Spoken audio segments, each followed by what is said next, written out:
All right, so I want to talk a little bit about how, wow, Australia is a penal colony again. How about that? But maybe they're institutionalized in their DNA. Maybe Australians have that they've been in too long genetically. You know what I'm saying? And so I think they're kind of used to it. But it's interesting because the United States falls into the category of colonies of England. And so you got the United States, you got Canada, you got Australia, you got New Zealand. They're all these kind of like English provinces. That have very similar cultures and stuff like that. However, there are differences, obvious differences. If you look closely about the politics of the United States as opposed to politics of Canada, and the politics of Great Britain, and the politics of Australia, and so forth. And so you start to see how like a republic, like the United States should be, is a bunch of different little legal experiments, so that you can understand, see what works best for your society. But when you're sitting there and you're looking at Australia and you're saying, wow, they really went off the deep end, shooting people with rubber bullets and stuff like that, checking people's papers, telling people to stay in your homes or else we'll arrest you. This strange medical police state that they have going on in Australia. I mean, I really don't know what to think about it. The only thing I know what to think about it is I'm glad it's not in the United States yet.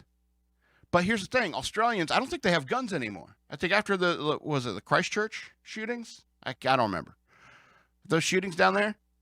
I think they started like really cracking down on people's guns. Yeah, Christchurch. EK verifies. And so, I mean, and that's the danger of people trying to take away people's guns. Australians, I guess, are I don't know why they agreed to this, but I guess the people who really wanted to keep their guns probably kept their guns. But I mean, it's my point is that we can see what's going wrong in Australia and how that's becoming like a totalitarian, top-down, serious authoritarian nonsense.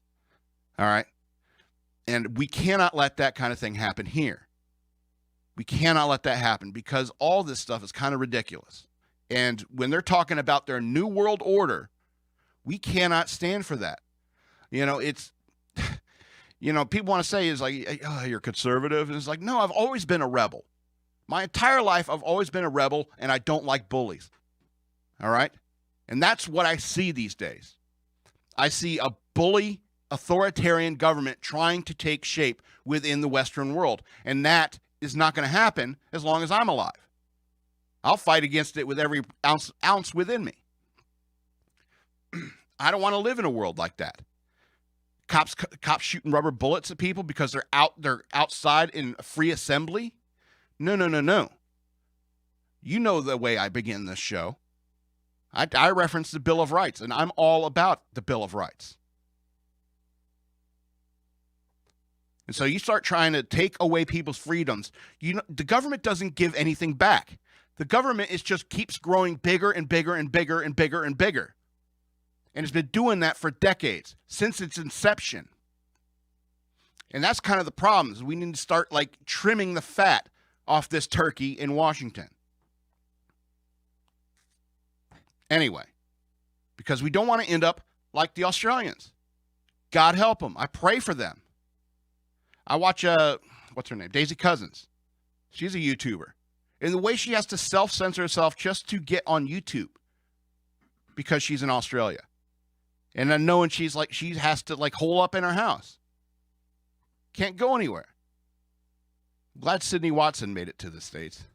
I bet she is too. But Sydney Watson has been like terrified. I've like showed a clip of her crying because she's talking about her family back home and what they're having to deal with. It's insanity. We can't let it happen here. Anyway,